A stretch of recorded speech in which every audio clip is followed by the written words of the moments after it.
Hi guys, welcome back to our channel, Homesteading with the Anga family in Kenya. My name is Elizabeth and today we are at Uzima Tele. For people who don't know, what Uzima Tele is, where it is. This is in a coastal town in Kenya, North Coast. And Uzima Tele is a place that we acquired recently to start a new homestead. We have a place already that we have built over the years, many years, in the place where we currently are, in the homestead we currently are. And then God put it in our hearts to start another place, a new homestead, a new farm, and to expand, because someone will ask, why would you want to start a new homestead? Why would you want to why not continue developing where you currently are? Yeah, that is a very good question. The reason why we had said this in an earlier video before, but I'm sure there are new subscribers who don't know about it. We decided to get a new place because the other place is already full of trees, as I had said before, full of life, and we felt we are very young. Let me just say that we felt we are young to just continue in the same spot, because we felt we had outgrown the place. The acreage is quite small for a family of 6 plus with animals, and we would love, and we consulted with God. It's something we prayed about, and God laid it in our hearts, and even through scriptures, that God wants us to expand our boundaries, expand our tents, and expand to the left, expand to the right. That is what God desires for his children. So we felt we saw potential in looking at a place that was barren, a place that had no life, I can say, to a certain degree, and God has said we take dominion over places like that, and bring life, inject life into it, and bring forth new creation, new things, and develop the area. So that is what we felt called, together with my husband, to do. So that is what where we are now at Uzima Tele. It's another homestead that we have started. We've started it as a homestead, but it's basically not gonna be a homestead. It's bigger than that. The other one is the homestead. This one is we have a much bigger vision for this place, but of course there is a beginning, there is a start to something, and that is why we are starting it first by building the home environment first, where you can even put your head, where you come in, and where you can cook, where you can at least relax as you focus on developing the land. So let me give you the how the project has been, how the building has gone on. So far we can say up to where it has reached, I feel we are done for now. Until up to this process, I feel we have done what is necessary to just start life. That's what I mean, to just start life. Of course, we are going to develop it even much more, because our end goal, our long-term plan, this is where we want to be our forever home, like our place where we will settle permanently, unless God directs otherwise. But this is the plan, where we have to settle permanently into our old age. Yeah, so the beginning has been quite beautiful, I can say. Yeah, we have built 2 structures. Let me turn the camera so that you see so far what we have done. But there's been a lot of disappointments in the because we've had to do a lot of repairs with the earth house. But for a start, we will do that. We will use it until when we get more finances, maybe build something more permanent. So let me turn the camera and show you what has been going on.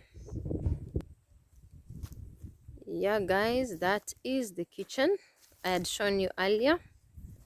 we added a walkway there. That's the walkway, and we decided to put some galanas outside.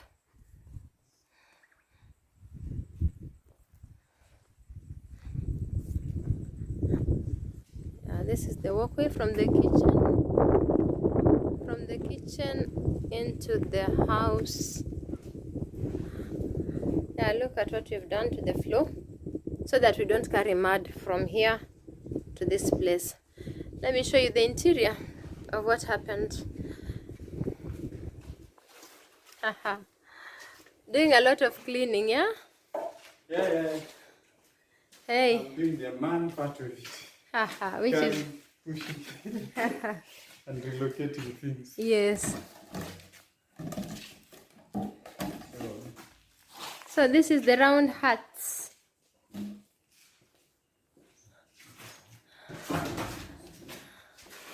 We plastered inside. You can see what we did.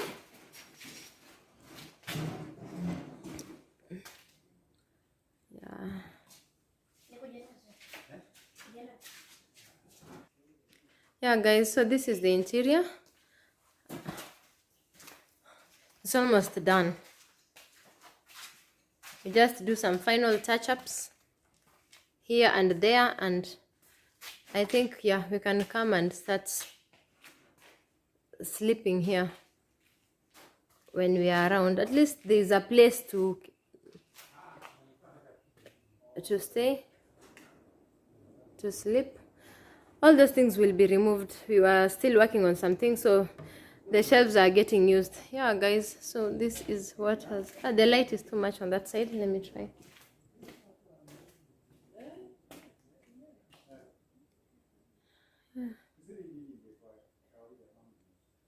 Okay guys, this is just a round house, and we will use a ladder to climb to the top parts. Let me show you from here.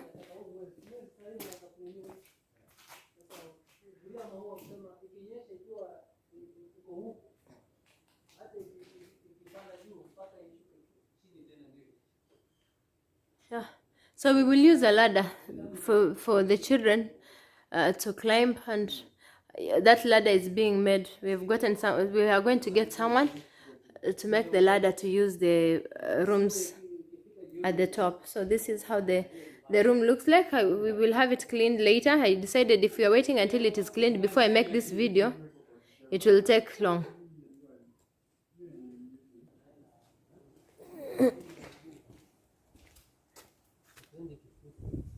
Yeah guys, so this is the outdoors.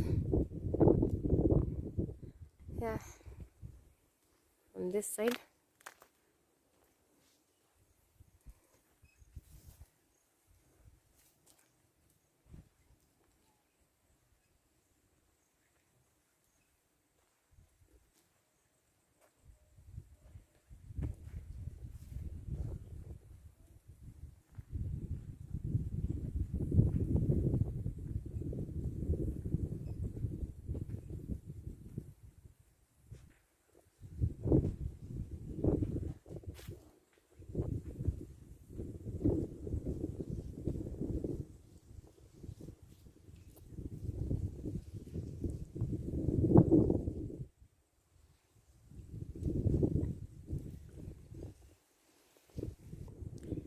Yeah, we also decided to put stack of firewood on a safe place so that snakes cannot slither in between them. We had someone built a raised bed and arranged them nicely, neatly, also so that it looks organized. I mean, it was looking so bad. All the all the sticks, all the twigs, and all the branches that were not used, we've put them there. We will use them as firewood. Yeah. Hey, what are you doing? But over here there's so much dry wood around until these small ones, the guys felt like they were not worthy of being stacked there. But actually this is very good wood to utilize there at home. So I got a disused sack. We pick as many as I can there. I want to gather. I can. There's so much garbage that needs to be cleaned up. We have, Good wood. yeah, firewood. Yeah. Yeah, because we use firewood in boiling our the hard foods like beans. If you want to make soup, bone broth.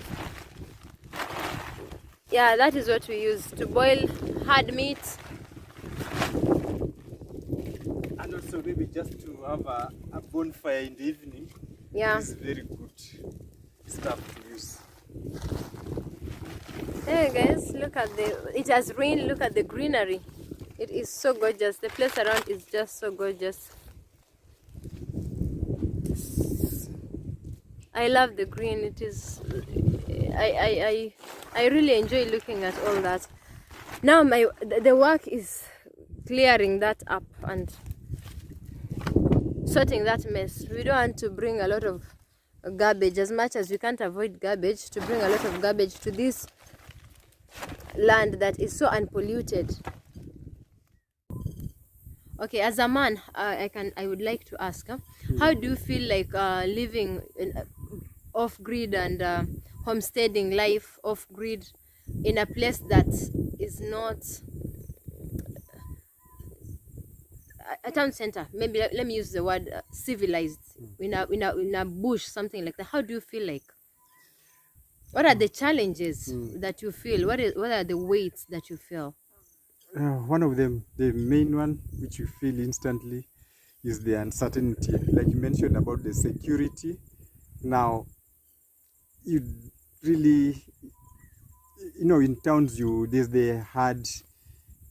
Is it a hard mentality? You feel you're in a group. You feel safe. You are in a group. You feel, maybe if it is thugs, they'll get the other neighbor first before it's you. Here, you're all alone, and it's very easy to feel vulnerable. It's very easy to feel isolated and feel like you're an easy target. So that's one of the main things. And then, of course, you have to worry. Yes, now you have a wife, you have children. It's your responsibility to ensure they are safe. Now, have you really made the right choice? Have you really taken the right decision coming to such a place? So there's that big weight of that. And then, of course, the part of provision. Now, other things now which you require in this place in normal day-to-day life. Now, of course, you have to have planned that. You have to have thought about that before, and it can be a challenge.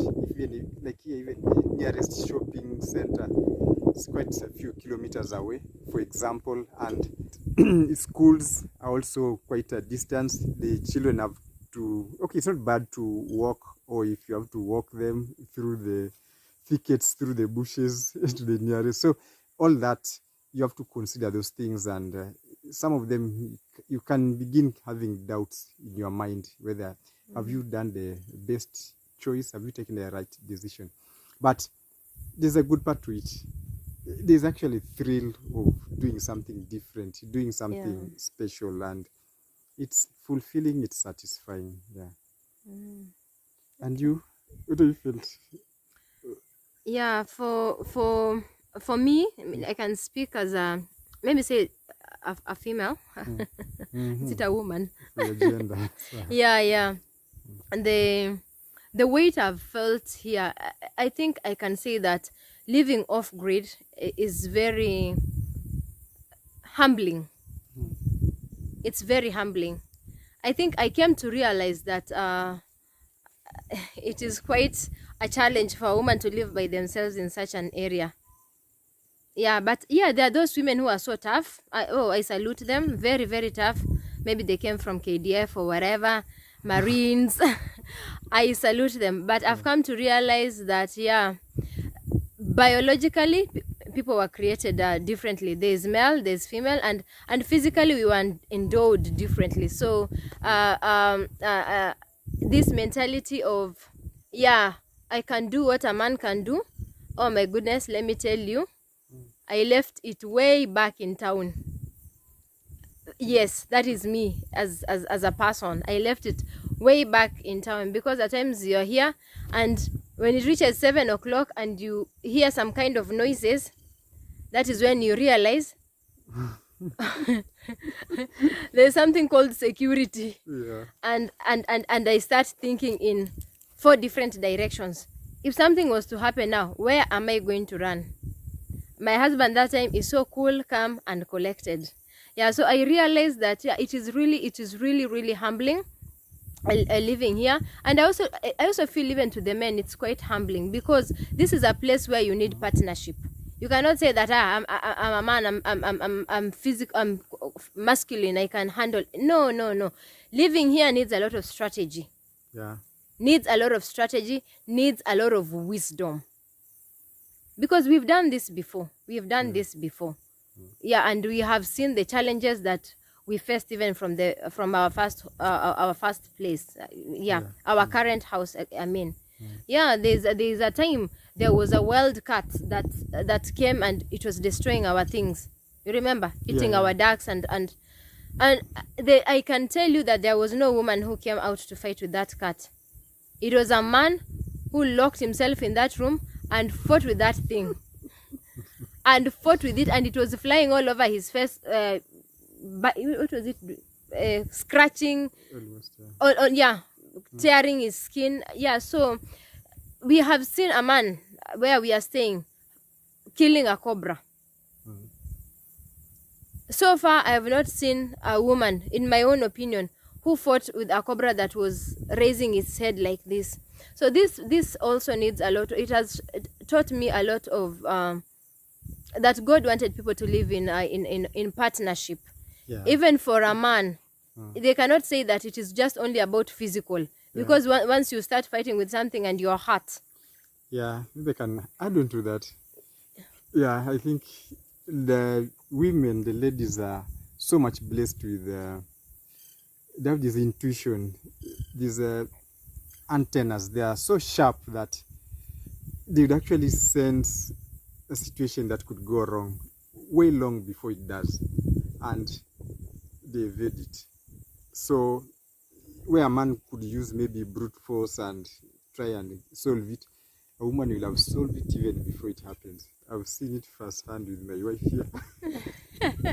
I've seen it firsthand with her, and it works both ways. It's like God has given each one of us a strong point. Yeah. Now it's you to utilize everybody to bring their strong points to the household, and you make good use of that. Yeah. And I used to struggle with this. Why didn't God give women biceps and triceps and energy as much as the men? And then God taught me in a nice way that if He had done that, that is what God put in my spirit, because I kept on asking. I didn't want anybody to teach me. I just wanted God to teach me Himself. And God told me that if He had done the same, many people will go to war. Everybody will go to war. The men, the women will go to war, or you'll even go to the bush and be chasing hyenas and lions inside the bush and the thicket and killing, wanting to, facing danger head on. And then, if both of you are attacked, nobody will help the other. Or the children, chances of many children being orphans would increase. So God had to like spare through biological process and physical process for generations to be brought up right.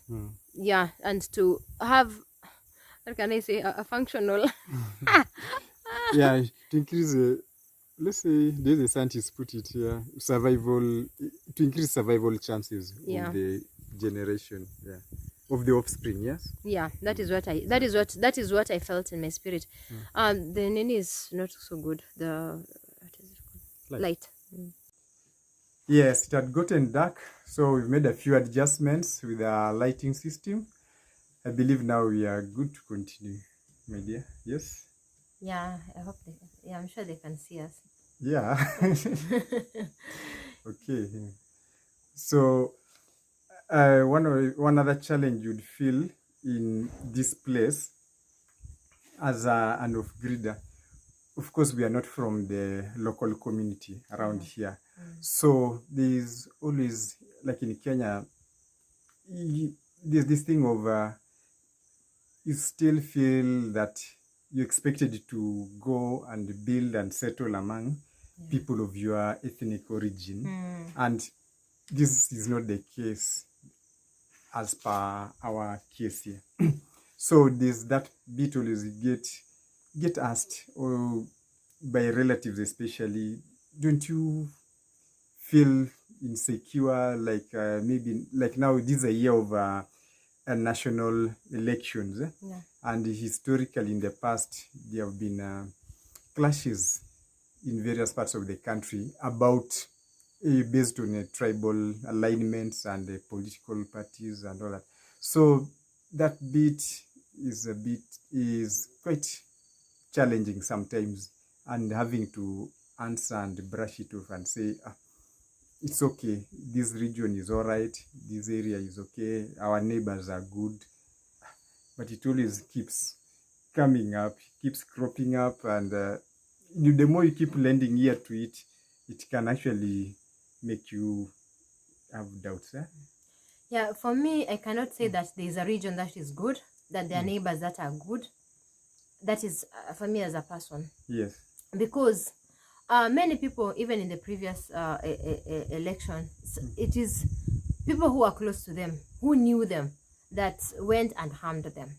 Yeah. People said, it's my neighbor who came and hurt me. It is my neighbor who did this. It is someone I knew who.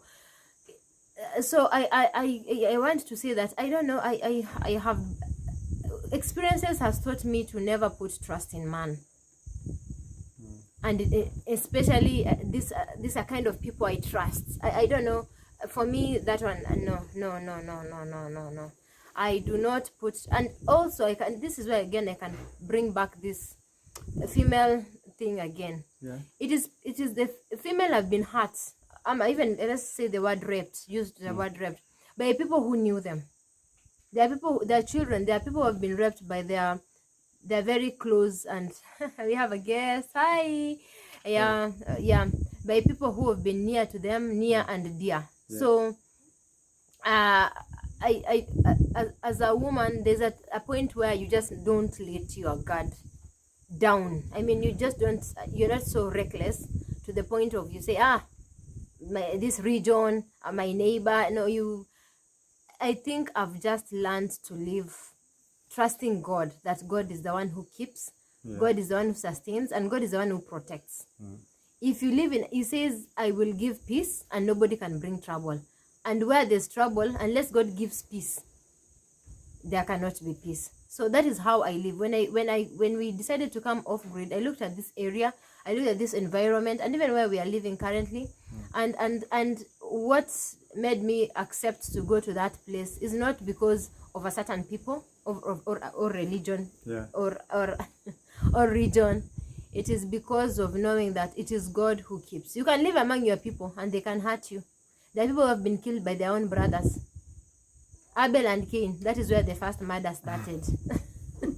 It did not start in a faraway region, it started in the same household. Yeah. So it is God. It is God. When you go for this what is it called? When you make a decision to go off grid, know that it is faith. You go in faith. You don't go double-minded. Yeah. You don't go double-minded. The Bible says a double-minded person will not receive anything from the Lord. Yeah. That is what I can advise, especially a woman, because coming to live in a place like this, you think about you think about so many aspects, so many aspects. Yeah. When my husband decides maybe he's traveling, the first time when you traveled, I had to bring reinforcements. I couldn't stay with us. I brought a friend in from Nairobi to stay with us for almost, it was how many days? What, 3 days? Yeah. Yes, but then there are people who are strong. Again, I salute them. They can live and they are tough. I mean, yeah, when I grew up. Sour. Yes, I would also like to add something about making tough decisions. As a man, I would like to speak this as a man personally. And there are times when we've had to make really tough decisions which are almost uncomfortable and unpleasant to my family and my spouse. Like recently, there was something that we came across here. I won't give so much details about it in terms of provision, and my wife was very uncomfortable with it, but we agreed to disagree, not in a bad way with the toxic masculinity, but I had to exempt her from taking responsibility. And I said, this one, I'll take responsibility as a man, and the consequences of it, good, the bad one, if any, God forbid, it will be squarely on me. But the good part, we'll share together. So there are times when you really have to stand up and be counted, and yeah, you and God, you have to stand with God and say, okay, this I'm doing because you've given me this position of responsibility. Now I'm doing it and you back me up. I think there are times when you have to stand like that as a man, living off grid and living a life where it's not really community based as such. Okay. Yeah. And I don't know how that impacted on you, but hopefully it was good. Yeah. Yeah, guys, it was about that was really hard for me. It was really, really hard, guys, because I've realized that there are some decisions that have to be made, and I wasn't in a position to make those, especially that kind of decision, because if it had gone south, it was really bad. It was gonna be so bad, like really bad. Chances are very high that I would be a single parent for quite a while. That is true. Oh my goodness. Yeah, I've come to realize that living here, there are decisions that that have to be made that are tough, and I thank God that that is when now you have to separate toxic masculinity from just being masculine. There's a very thin line, and there's a very thin line between feminism and, okay, I don't it's that is just a very volatile topic to discuss, but I had to, at some point I had to support my husband, though I didn't agree. We just agreed not to we agreed to disagree on what that particular thing he did. And this month we've had to make 3 other tough choices, tough decisions that has actually left the children very emotional and crying. Yes. And if I was to make those decisions, I couldn't. I just couldn't. Even if I said yes, I'm gonna make them. I'm not endowed. I not in that capacity to be able to bring the physical aspect that was required to execute it. Yeah. So he had to do it, and I just had to tell the children, because this affected them so much, and I had to call the children and talk to them and tell them, yeah, you see, all this responsibility has to fall on dad. Yeah, because if he doesn't, and then I think you called the children and told them, concerning the provision and the protection of this household, that is my responsibility. So, but you see, it's just about having to talk and say that it is for the well-being of the family. It wasn't abusive to me, it wasn't oppressive to me or to the children. It's just that it had to be made, and I've come to accept. Really, guys, there will be time when situations will call for some decisions. When you live in a place like this, yeah, you can see it's total darkness everywhere. It's total darkness everywhere. At times you don't know, maybe if there is some noise outside, and maybe you have your animals outside and things outside, and you just don't want your husband to go outside to face whatever it is. At some point there will be that scuffle, but some things have to be done. Yes. I just let him. I was also cautious to I'm also learning. I think I'm also learning to not, is it demasculate or emasculate? Yeah, emasculate. emasculate you. I think I'm also learning that I can't be stopping you from doing some things, because then if you're then it is better off to live in a place where standards have already been set, where you don't have to make any choices, any decision. I mean, there's already a standard of life. Yeah. So I learned not to let your, you know, to let your judgment of caution overshadow or overpower, and like me having to take some responsibility on some matters, to do something which I feel I can manage to do, or maybe I need to have this executed in that particular manner, but you feel like be careful, you don't need to do that. Yeah, this it can is be risky. Oh yeah, some are risky anyway. Yeah, but that one was so risky. Okay, let that go. Yeah, but you see, now that is when now I stepped. I think God just told me, calm down and pray. Oh yeah. Yeah, you remember, I was so annoyed in the car. I was so annoyed in the car when we were going back, and I felt, why did you have to do that? I mean, I know. But then God just told me, just pray for him, just support him in prayer and protection. And that is what I did. Instead of being disappointed that you went without both of us agreeing on this particular issue, God put it in my spirit. The Holy Spirit just came and whispered to me, instead of complaining, instead of lamenting, just zip up and pray. So I started praying that you will be safe, and I started praying that it will work out for good. And true, at the end of it, it was really, really good. And I want to point this out clearly, that there can be a very thin line between abuse in spouses who decide that, yeah, I have to make this decision as a man, and then they start oppressing the woman. No, it should not be to that point. It wasn't something to do with oppressing me or abusing me or thinking that I have no say. No.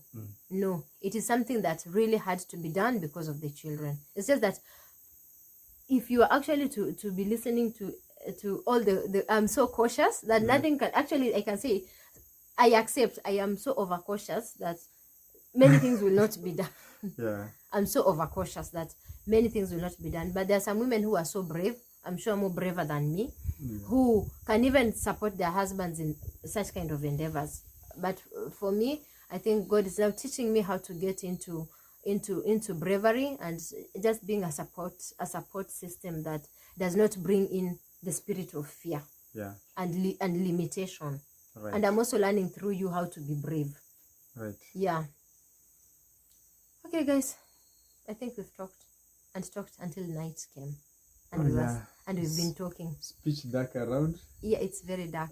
Okay. And we are the only ones around, other than some children who have come to visit from the neighborhood. Maybe it's time we start running towards going back home to our children. Okay. From Uzima Tele. Yeah, we will continue with this talk. It's quite deep. It's quite detailed. Yeah, and it's quite sensitive. We've tried to we've tried to watch our words. Watch our words. We've tried to filter. We've tried to